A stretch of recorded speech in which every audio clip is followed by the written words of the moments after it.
창세기 12장 10절에서 20절까지 우리 한 절씩 우리 교독하겠습니다.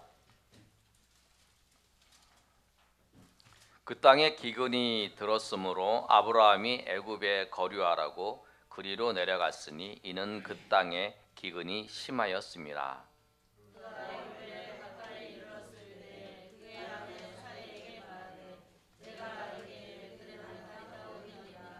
애굽 사람이 그대를 볼 때에 이르기를 이는 그의 아내라 하여 나는 죽이고 그대는 살리리니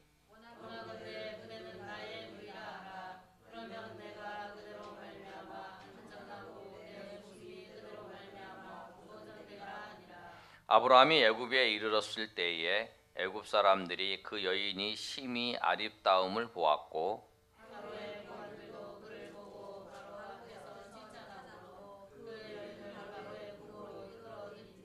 이에 바로가 그로 말미암아 아브라함을 후대함으로 아브라함이 양과 소와 노비와 암수 나귀와 낙타를 얻었더라.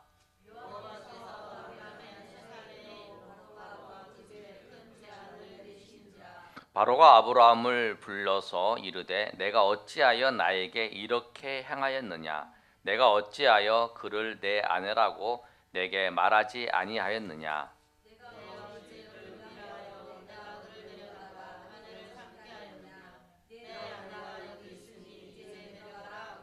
우리 20절 다 같이 읽습니다. 바로가 사람들에게 그의 일을 명하며 그들이 그와 함께 그의 아내와 그의 모든 소유를 보내었더라. 아멘.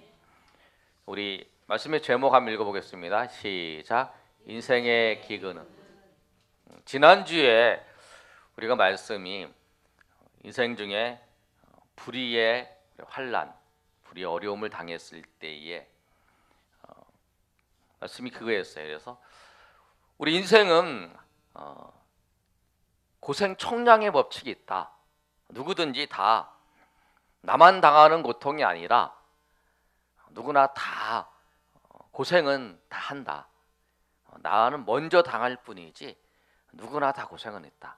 그리고 그 고생이 우리에게 당했을 때에 그 고생을 바라보면서 원망하지 말고 오히려 그 고생을 당했을 때 우리가 본질을 바라보면서 나아가야 된다라고 말씀을 했어요. 근데 지난주에는 인생 가운데 어려움을 당했을 때에 본질을 찾으면서 그 일을 통해서 오히려 교회가 부흥하며 또 성장하는 일이었어요. 근데 오늘 말씀은 아브라함의 인생을 통해서 인생의 기근을 당했을 때에 그는 이 사건을 오히려 어려움을 당하는 사건 가운데 놓여져 버린 그런 이야기를 보면서 지난주와 이번 주를 비교해 보시면서 우리가 어떻게 우리가 인생의 기근이 닥쳤을 때에 하나님 앞에 나아가야 될지 생각해 보시는 저 여러분이 되시기를 소망합니다. 우리가 인생의 기근이나 어려움을 당했을 때에 우리가 제일 먼저 생각하는 것은 그거예요. 이게 왜 생겼을까? 그리고 이런 일이 생기지 않으려면 어떻게 해야 될 건가? 그런데 지난번에 우리가 살펴본 것처럼 우리가 거기에보다는 우리가 이미 우리에게 인생의 기근이 닥쳤으면 여기서 우리가 무엇을 어떻게 해야 되는지 이거 내가 이렇게 쓰면 안 당했을 건데 내가 이랬으면 안 당했을 건데 하면서 그거를 계속 생각하면 안 된다는 거예요. 그걸 생각하는 게 아니라 이제 우리가 생각하면 이미 닥쳤으면 내가 여기서 어떻게 해야 될 것인가? 내가 여기서 무엇을 하기를 원하시는가? 이 부분에서 생각하기를 바랍니다. 오늘 말씀을 보면 우리가 잘 아는 것처럼 아브라함에게 인생의 기근이 발생했어요. 그런데 우리는 신앙의 믿음의 길을 걸어가도 기근이 생겨요. 그런데 그 기근이 생기는 그 타이밍도 정말 어떻게 이때 그 기근이 생길까 할 정도로 이 아브라함에게 생긴 이 기근은 정말 그 타이밍이 절묘한 그 타이밍에 기근이 생겼어요. 여러분 아브라함이 믿음으로 걸어가는 거 그 길을 걸어오는 것도 쉽지 않았어요. 우리도 그렇게 생각합니다. 여러분 내가 정말 쉽지 않게 여러분 예수님을 믿고 하나님의 백성으로 살아가면서 정말 하나님의 뜻을 위해서 그 길을 정말 결단하면서 용기를 내서 그 길을 걸어갔어요.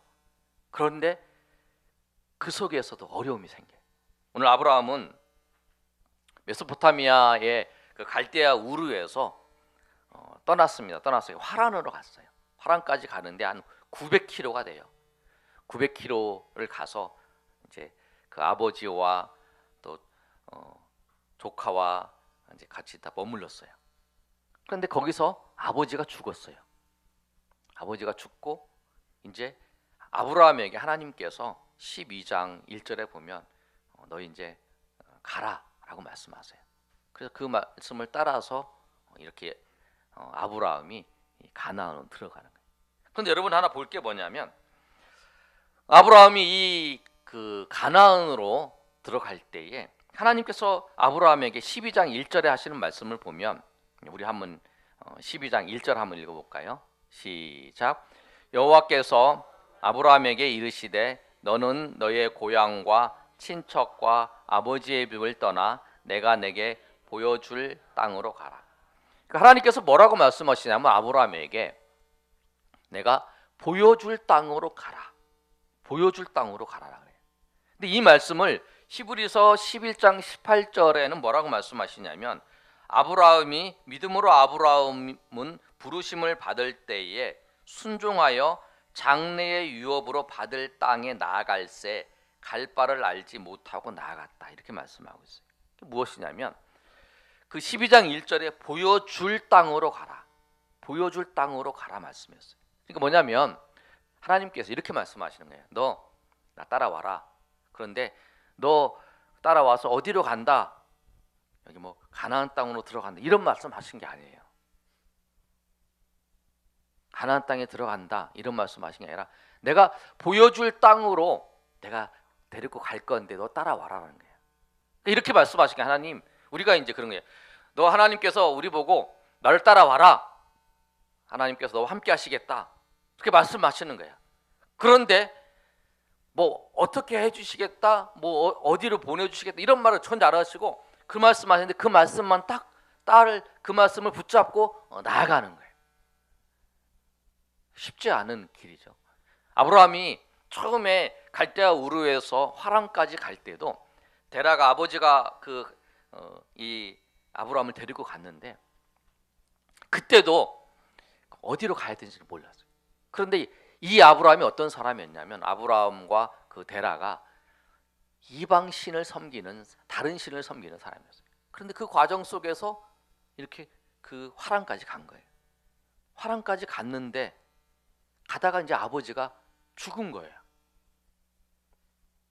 아버지가 죽었어요. 아니 이게 뭡니까? 아니 아버지랑 같이 이렇게 오래가 했는데 중간에 아버지가 죽었어요. 왜 이런 일이 생깁니까? 이렇게 할 수 있어요. 그런데 하나님께서 그러면 야, 너를 인도할 땅이 저기야. 저기 갈 거니까 너 나 따라와라. 이런 것도 아니에요. 내가 보여줄 땅이 있는데 거기로 와라는 거예요. 아무것도 생각하지 말고 아무것도 보지 말고 나만 믿고 하나님만 믿고 따라와라 이렇게 얘기를 하는 거예요. 그런데 아브라함이 그리고 간 거예요. 떠난 거예요. 그러니까 얼마나 믿음의 사람이에요. 여러분 하나님이 여러분을 함께 하십니다. 하나님이 여러분을 인도하십니다. 라고 하는 것을 믿고 그 갈대아 우르의 고향을 떠나서 믿음의 길을 걸어가는 거예요. 하나님이 나의 삶을 인도하실 거다. 하나님께서 나와 함께 하시고 나 역사하실 거라고 생각을 하면서 내가 우리 고향을 떠나서 아무것도 없는 그곳에 하나님만을 바라보면서 그 길을 걸어가는 거예요. 그런데 가다가 아버지가 죽은 거예요. 그렇지만 또 하나님께서 보여줄 땅으로 가라 했을 때 또 그것을 붙잡고 딱 오는 거예요. 여러분 이게 쉽지 않은 거예요. 정말 믿음으로 걸어가는 사람의 모습이에요. 여러분 믿음이 있다는 것은 뭐냐면 하나님이 우리를 부르실 때에 그 부름에 하나님을 바라보면서 나아가는 거예요. 여러분 떠난다는 것이 뭐냐면 믿음이 사람이 떠날 수 있어요. 내가 있는 자리에서 떠날 수 있어요. 하나님께서 우리를 부르셔요. 변화하시기 위해서, 우리를 변화하기 위해서. 또 우리를 하나님께서 은혜를 베풀어 주시기 위해서 우리가 서 있는 그 자리에서 우리를 부르셔요. 그런데 우리가 그 부름에 응답하기 위해서 우리가 희생을 해야 돼요. 내가 버릴 게 있잖아요. 내가 그 친척과 그 집을 버리고 아무도 모르는 곳에 가는 그런 역사가 있는 거죠. 그런데 믿음의 사람은 그걸 하는 거예요. 하나님이 나를 부르셨을 때에 그걸 떠나는 거예요. 은혜의 자리에, 축복의 자리로 떠나는 거예요. 오늘 아브라함은 그 길을 걸어간 거예요. 여러분, 하나님 여러분을 부르십니다. 말씀을 통해서 여러분을 부르셔요. 은혜의 자리에 그 자리에 있지 말고 하나님께서 여러분을 부르세요. 하나님 은혜의 자리에 나오고 그 자리에서 나와서 하나님이 인도하시는 그 길, 나를 바라보고 나를 의지하면서 그 길로 나와라 하나님 부르실 때에 여러분 아브라함처럼 믿음의 길을, 믿음의 걸음을 걸어가시는 저 여러분 되시기를 예수님의 이름으로 축복합니다. 그래야 변화가 있어요. 그래야 하나님의 은혜를 경험할 수 있습니다. 그런데 여러분 중요한 건 뭐냐면 그 아브라함이 이제 그 말씀을 붙잡고 이제 가나안 땅으로 이제 들어왔어요. 가나안 땅으로 들어왔는데 여러분 보십시다. 12장 5절 그 끝에 보면 아브라함이 그의 아내 사레와 조카 롯과 화란에서 모은 모든 소유와 얻은 사람들을 이끌고 가나안 땅으로 가려고 마침내 가나안 땅에 들어갔어요. 가나안 땅에 마침내 들어왔어요. 마침내라 했잖아요. 마침내 들어왔어요.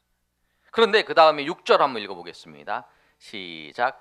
아브라함이 그 땅을 지나 세겜 땅 모래 상수리 나무에 이르니 그때에 가나안 사람이 그 땅에 거주하였더라. 7절까지 읽어보겠습니다. 시작. 여호와께서 아브라함에게 나타나 이르시되 내가 이 땅을 내 자손에게 주리라 하신지라. 자기에게 나타나신 여호와께 그가 그곳에서 제단을 쌓고. 가나안 땅에 들어왔어요. 그리고 마침내 들어왔죠. 마침내라는 말의 의미가 있는데 들어와서 그 땅을 지나서 이제 가나안 땅에 들어와서 그 땅을 지나서 세겜 땅 모래 상수리 나무에 이르고 거기에 이제 이르렀어요. 그랬는데 그때의 7절에 보면 하나님 여호와께서 아브라함에게 나타나서 뭐라고 말씀하시냐면 이 땅을 내 자손에게 주리라. 근데 그 가나안 땅에 마침내 들어왔을 때에 그 장소에 딱 이르렀더니 그때 하나님이 아브라함에게 나타나셔서 말씀하시는 거예요. 지금 이 땅을 내 자손에게 주리라 말씀하시는 거예요. 아멘. 여러분 우리가 신앙생활하면서 하나님이 믿고 따라와라 우리를 불러요. 우리 인도해요. 그런데 그 아브라함처럼 여러분 그럴 수 있어요. 이스라엘 백성이 하나님께서 그 가나안 땅에 들어가시게 하실 때에는 그 정탐을 해서 그 땅을 다 보고 들어가요. 근데 아브라함을 하나님께서 그 갈대아 우에서 부르셨을 때에는 하나님께서 그 갈 바를 어디를 가야 될지를 알지 못하게 하나님이 부르셔서 가나안 땅에 딱 들어왔을 때 그때 하나님이 나타나셔서 말씀하시는 거예요. 뭐냐면 이 땅이 네 자손에게 줄 땅이라고 말씀하는 거예요. 그러니까 아브라함은 얼마나 그 마침내 이 땅에 들어와서 이걸 보면서 얼마나 감격스러웠을까요? 지금 그 1500km의 그 거리를 통해서 걸어서 그 온 이곳까지 오면서 아버지가 중간에 저 파란 땅에서 900km 걸어간 그 자리에서 아버지가 죽고 또 이 땅까지 왔는데 이 땅에 와서 정말 여기구나 하나님께서 정말 저 갈대아 우르에서 나를 부르셔서 인도하시는 건 여기구나 라고 하면서 얼마나 감격했을 거라는 거예요. 그리고 얼마나 정말 야 하나님의 은혜구나 라고 생각해서 그렇게 이제 생각하는 그 시간이에요. 여러분 그때 아브라함이 제단을 쌓습니다. 하나님 앞에 그 제단을 그곳에 제단을 쌓아서요. 그리고 이제 그 오른쪽으로 이제 그 베델로 내려가는 그 과정이죠. 그리고 베델에 제단을 쌓았어요. 이렇게 기쁘고 은혜로워서 이제 그 이 땅을 하나님께 주신다고 하니까 이제 아브라함이 이제 서서히 이제 세겜에서부터 이제 남쪽으로 내려가는 거예요. 그 가나안 땅을 서서히 내려가는 거예요. 내려가면서 그 베델과 아이성 그 사이에다가 또 제단을 쌓고 하나님의 이름을 부르고, 그리고 남방까지 쭉 네게부까지 부엘세바까지 쫙 내려가면서 그 마음속에 얼마나 감사하고 감격하고, 정말 하나님께서 이 땅을 우리 자손에게 주시기 위해서 그렇게 하셨구나. 그래서 그 파란에서 하나님께서 나를 부르셔서 이렇게 인도하셨구나 라고 하면서 감격의 어린 마음으로 그렇게 갔을 거라는. 그런데 여러분, 그때 기근이 찾아오는 거예요. 정말 우리가 은혜가 풍성하고 정말 소망 가운데에서 정말 믿음의 길을 걸어와서 그 다음에 여기서 하나님께서 주는 약속을 받고 이 땅을 앞으로 주실 것이라고 하는 소망을 받는 그때에 10절의 말씀을 보면 그 땅에 기근이 들었으므로, 그때 기근이 드는 거예요. 그럼 그때 기근이 우리가 찾아옵니다. 절묘한 타이밍이잖아요. 정말 지금까지 고생하고 수고한 것에서 하나님께서 약속을 주셨고, 이제 소망 가운데에서 정말 우리가 그 가나안 땅, 그 갈대우를 떠나서 여기까지 가나안 땅에 들어와서 정말 하나님께서 여기서 주시고, 하나님께서 여기 말씀하시고 여기에 우리 자손에게 주시는 그 땅을 기대했을 때에 그때 기근이 찾아와요. 그래서 기근 때문에 어떻게 하냐면 아브라함이 그 애굽으로 거류하려고 그리로 내려가요. 그 이유는 뭐냐면 그 땅이 기근이 심하기 때문에. 여러분, 기근이 심하지 않았으면 아브라함이 그 땅에 머물러 있습니다. 그러니까 기근이 심해서 이 가축이나 이 식구들이 다 굶어 죽을 것 같아서 기근이 심해서 할 수 없이 애굽 땅으로 이제 내려가는 거예요. 근데 여러분, 우리 인생에 기근이 있어요. 그 기근은 뭐냐면 하나님께서 우리를 하나님을 더 바라보며 하나님을 의지하고 우리의 믿음을 더 강건하게 세우시려고 하는 그 믿음의 학교라는 거예요. 어제 목사님들이 이제 그 교회 어느 교회에서 이제 책을 보내준 게 있는데 그 책을 받고 쭉 읽다가 제가 이제 오늘 이제 설교를 그 책을 다 읽고 거기 설교를 생각하면서 이제 오늘 말씀을 전하는데, 여러분 나중에 한번 지구촌교회 진재욱 목사님 쓰시는 그 떠남에 관한 그 책이 있어요. 여러분 한번 읽어보시면 많이 도움이 될 거예요. 근데 이 고난이 찾아오는 건 뭐냐면 우리로 하여금 이 기근을 통해서 하나님을 더 바라보라는 거예요. 믿음을 더 단련시키려고 하시는 하나님의 은혜라는 거예요. 믿음의 학교라는 거예요. 기근이. 여러분 가운데 기근이 있습니까? 인생에 찾아왔습니까? 여러분? 그렇다면 하나님께서 나에게 이 믿음의 학교에 나를 지금 집어넣으시는 거구나. 그리고 이 믿음의 학교에서 내가 주님을 바라보며 주님을 의지하며 나아가야 되겠구나 라고 하는 걸 꼭 생각하셔야 돼요. 여러분, 믿음의 학교에서요, 우리 이제 학교에 들어가면 시험을 보고 시험에서 낙제하면 다시 봐야 돼요. 그렇죠? 시험이 떨어지면 그거 다시 봐야 돼요.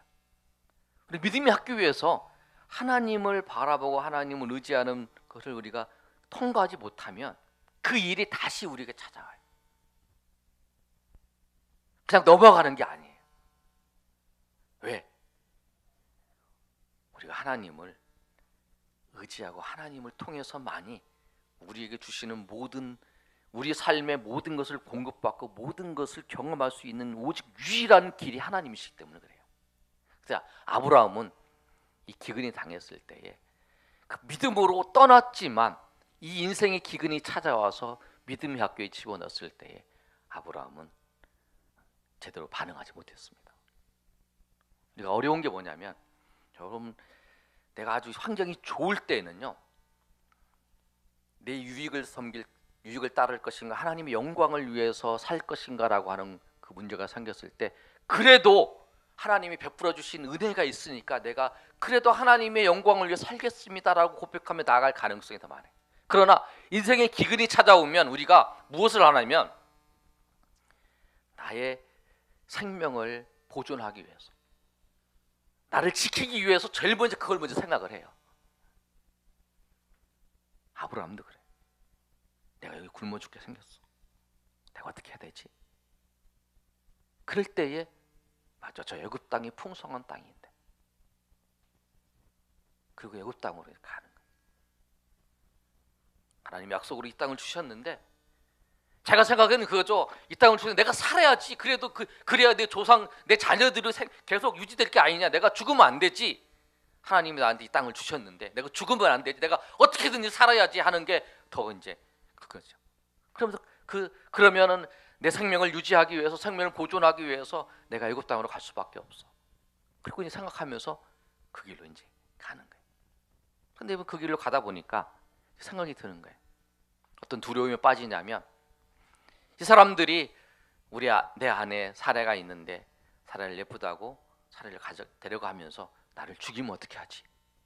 그렇게 생각하는 거예요. 그럴 때 아브라함이 이제 생각을 한 거예요. 사례한테 너 남편이라고 하지 말고 오빠라고 해라.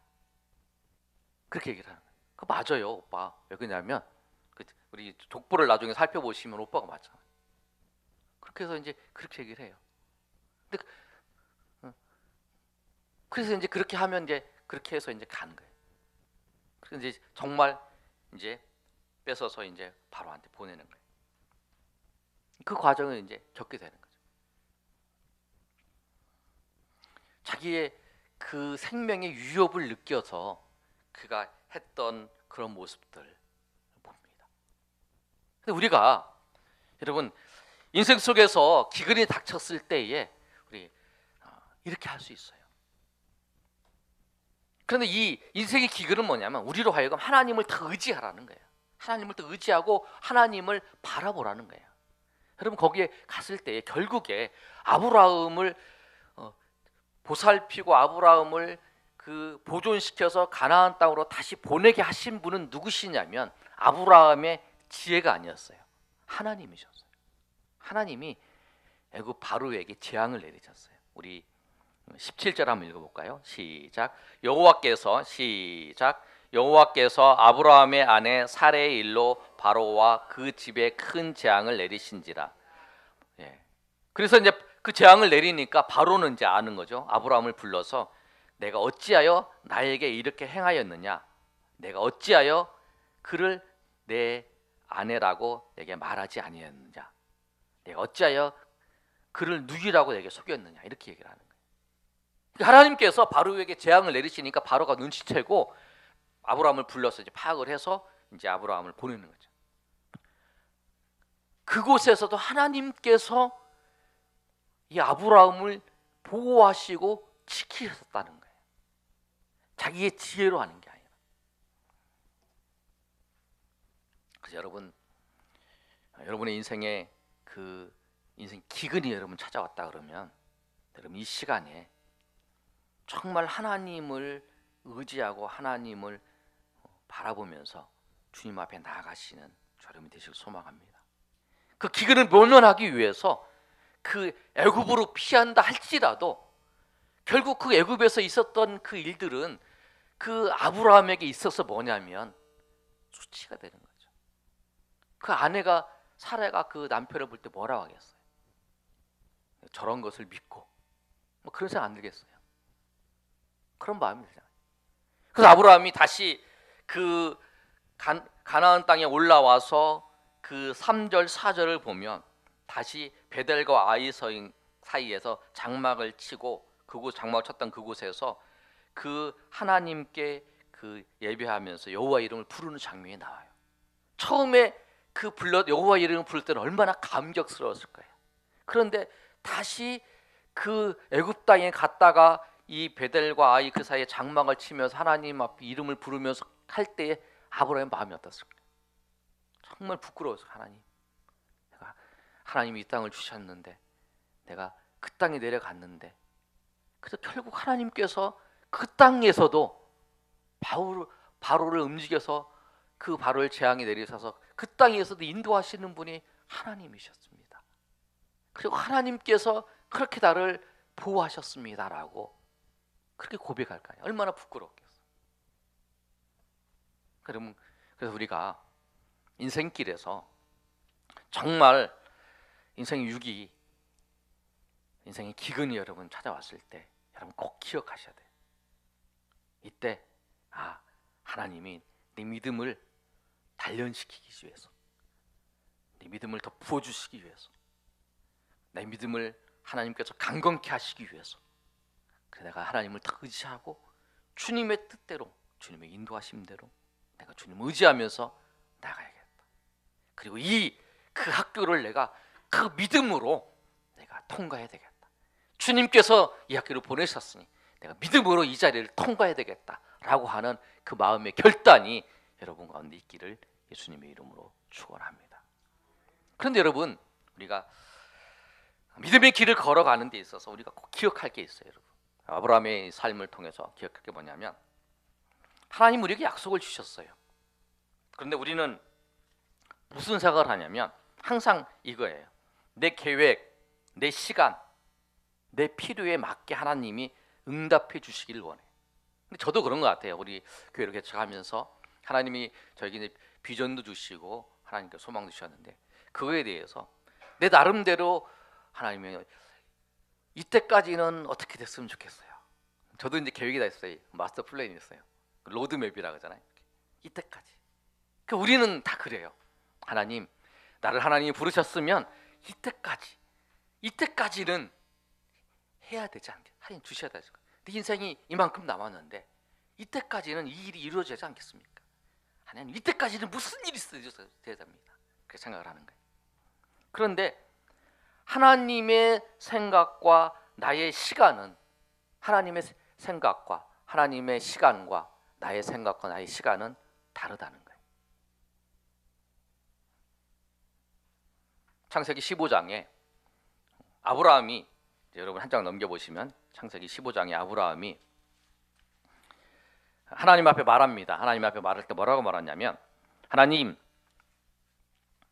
내 상속자는, 내가 자식이 없으니까 내 상속자는 다메섹 사람 엘리에셀입니다. 이렇게 말해요. 그때 하나님께서 먼저 뭐라고 말씀하시냐면, 아니다, 내 상속자는 내 몸에서 날짜가 내 상속자다라고 말씀하세요. 그래서 그 약속을 또 붙잡습니다. 그런데 이 약속 후에 10년 이상이 흘러요. 10년 이상을 흐른 다음에 그 내용이 뭐냐면 16장의 말씀이에요. 16장에 아브라함의 아내 사레가 출산하지 못하였고 그에게 한 여종이 있으니 애굽 사람이요 이름이 하갈이라는 거예요. 그래서 사레가 뭐라고 얘기하냐면 아브라함한테, 내가 하나님께 내게 출산을 허락하지 아니하느니 내 종을 당신한테 주겠다. 그러니까 당신이 그 종을 통해서 낳으라는 거예요. 그 당시에 풍습이 뭐냐면 자기의 종을 남편한테 주어서 낳은 것을 자기 딸이 그 자녀라고 생각하는 그런 풍습이었어요. 그걸 따라서 그렇게 했어요. 그랬는데 하갈이 풍습이었어요. 그런데 그 하갈이 그렇게 했는데 문제가 생겼냐면, 어떤 문제가 생겼냐면, 이 하갈이 아들을 낳아요. 근데 이 아들이 낳은 게 이스마엘이에요. 근데 나중에 13년 후에 누가 낳냐면 이삭이 낳아요.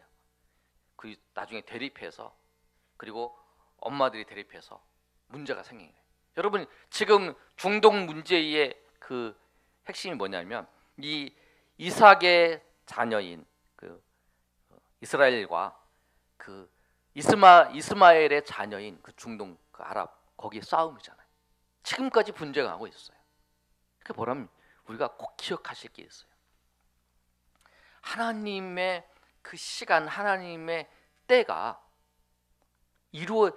기다려도 한 10년 기다려도 이루어지지 않는다고 해서 하나님은 이게 아닌가 보다, 내가 지금까지 하나님의 약속을 붙잡고 왔는데 그게 아닌가 보다 생각을 하고 내 방법대로, 인간적인 방법대로 이제는 해야 될 때다,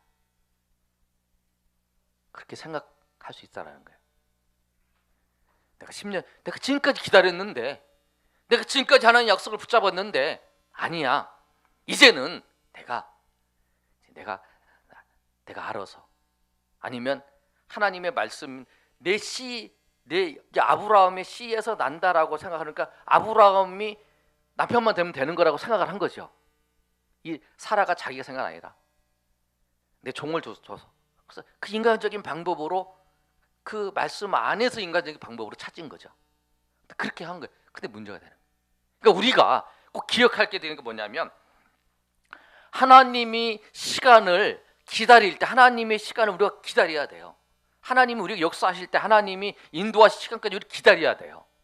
그런데 그 사이에 우리가 하나님의 약속이 내 생각한 거 더디다고 생각하는 때에 우리가 드는 생각이, 유혹이 뭐냐면, 그 하나님의 약속 안에서 인간적인 방법을 사용하려고 하는 거예요. 그게 문제예요. 그게 아브라함의 가정을 무너뜨린 거예요. 제가 봐도 그래요. 여러분, 하나님의 약속을 붙잡고, 하나님의 말씀은 이거예요. 하니까 잘 안 돼. 그러면 그 말씀 안에서 인간적인 말씀을 넘어가진 않아. 그렇지만 그 안에서, 그래서 사라도 이러잖아요. 사라도 그 하나님께서 내게 출산을 허락하지 아니하신다. 하나님께서는 사라를 통해서 말씀하시라, 네 씨로 난 자가 난다고 15장에 말씀하셨잖아요. 그래서 그 말씀을 붙잡고 이제 그렇게 얘기를 하는 거잖아요. 근데 그 인간적인 그 말씀 안에서 인간적인 방법을 사용한 그것이 문제가 되는 거예요. 제가 목회를 하면서, 제가 살아오면서 쭉 보니까 저의 삶에 걸림돌이 됐던 것들, 그랬던 것 같아요. 말씀 안에서 좀 더 기다리지 않고, 순수하게 하나님의 약속을 붙잡지 않고, 그 사이에 인간적인 방법들을 사용했던 것들은 다 나를 어렵게 하고, 나를 힘들게 하고, 또 그것 때문에 고통스러워하는 일들이 우리 가운데 있더라는 거예요. 여러분 어떻습니까? 여러분 삶을 한번 살펴보세요. 그래서 여러분, 우리가 믿음의 길을 걸어가는 데 있어서 기근도 찾아옵니다. 그때 믿음으로 나아가야 돼요. 하나님 우리에게 약속을 주셨어요. 그 약속을 붙잡고 끝까지 하나님께서 그 약속을 하나님의 방법으로 하나님이 이루실 때까지 그 기다리는 그 과정 속에서, 그 중간에, 그래서 우리가 중간에 인간적인 방법을 사용하고 싶은 그 유혹이 생겨요. 왜? 기다림의 시간이 있었기 때문에. 그런데 그 기다림의 시간 가운데에서 선택할 때, 내가 이때까지 기다렸으니까 하나님께서는 이렇게 해야지 생각할 때, 그때 그 일 때문에 문제가 생기는 거예요. 여러분, 아브라함도 믿음의 사람이었어요. 10년 동안 기다렸어요, 자녀를. 그런데 그 사이에 그렇게 할 수 있어요. 우리도 여러분 그렇게 할 수 있어요. 여러분, 이 말씀을 들으면서 여러분의 인생들을 쭉 살펴보실 때에 그러한 부분들이 생각나시길 바랍니다. 그리고 그것들이 그런 거라는 거예요. 그리고 여러분 앞으로 그런 일이 있을 때에, 주님, 내가 그럴 때에 인간적인 방법을 사용하지 않냐, 정말 주님의 말씀을 의지하면서 내가 편하고 쉽고 빠른 길을 선택하는 것이 아니라, 쉽고 빠르고 정확한 길은 하나님의 길이라고 하는 걸, 그리고 그 길로 가는 것만이 그게 빠르고 쉽고 장애물이 없는 길이라는 걸 여러분 알고 내가 그 길로 걸어갈 수 있게 되라. 그리고 그 방법만이, 하나님의 방법만이 그 모든 것을 해결해야 되는 거고, 오히려 내 방법으로 생긴 문제들이 나를 더 어렵게 하고 더 위험하게 만든다고 하는 그 사실을 여러분이 아시고 보고 여러분 하나님 앞에 나아가시는 저 여러분이 되시기를 소망합니다. 하나님은 우리에게 복 주시기를 원하세요. 하나님 우리는 잘 되기를 원하세요. 은혜 베푸시기를 원하세요. 그래서 여러분, 근데 우리가 중간에 그렇기 때문에 문제라는 거예요. 중간에 우리가 사고를 쳐요. 그런 생각 들어요. 내가 하다가 사고를 친 걸 하나님께 수습해 주느라고 하나님 바쁘신 것 같아. 여러분 그런 생각 안 들어본 적 없어요? 저는 그런 생각 들어요.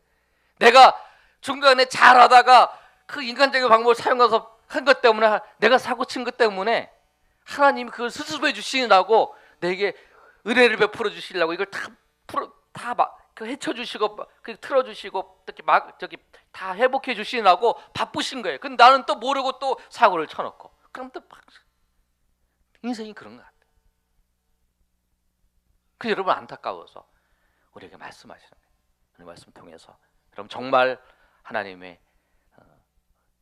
우리에게 베푸신 그 은혜의 길이 가장 빠른 길이고 가장 우리를 안전한 길이고, 어차피 우리가 애굽에 있어도 하나님의 도움으로 살아갈 수밖에 없어요. 가나안에 있을 때의 그 기근 속에서 하나님을 의지했다라 그러면 얼마나 더 믿음의 사람이라고 더 하나님 앞 칭찬받는 사람이구나.